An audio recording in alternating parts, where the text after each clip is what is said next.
वित्त मंत्री निर्मला सीतारमण के पिटारे से नागपुर को भी बड़ी सौगात मिली है। अकेले नागपुर के लिए बजट में 1183 करोड़ रुपए का प्रावधान किया गया है। इसमें नागपुर मेट्रो को 683 करोड़ और नाग नदी पुनरुज्जीवन के लिए 500 करोड़ रुपए आवंटित किए गए हैं।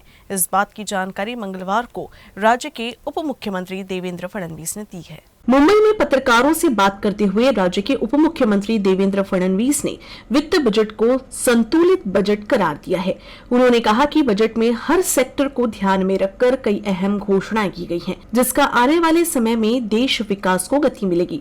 फडणवीस की जानकारी के मुताबिक नागपुर के विकास के लिए बजट में कुल 1183 करोड़ रुपए का प्रावधान किया गया है। इनमें नागपुर मेट्रो के लिए 683 करोड़ और नाग नदी पुनरुज्जीवन के लिए 500 करोड़ रुपए आवंटित किए गए हैं। वहीं विदर्भ मराठवाड़ा में सिंचाई परियोजनाओं के लिए 600 करोड़ रुपए की निधि मंजूर की गई है।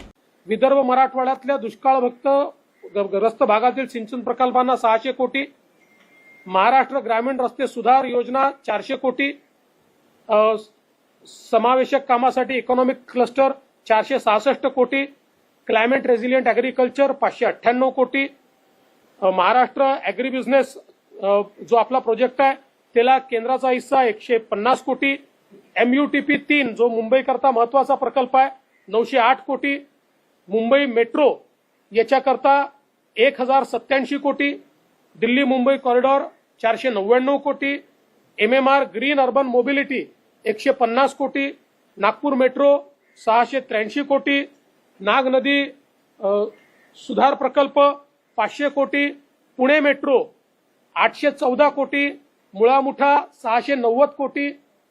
म्हणजे ही यादी वाढतच जाणार आहे। उद्यापर्यंत पूर्ण यादी घोषित करू। ही तर ऍट अ ग्लान्स 5 मिनिटात काढलेली यादी आहे।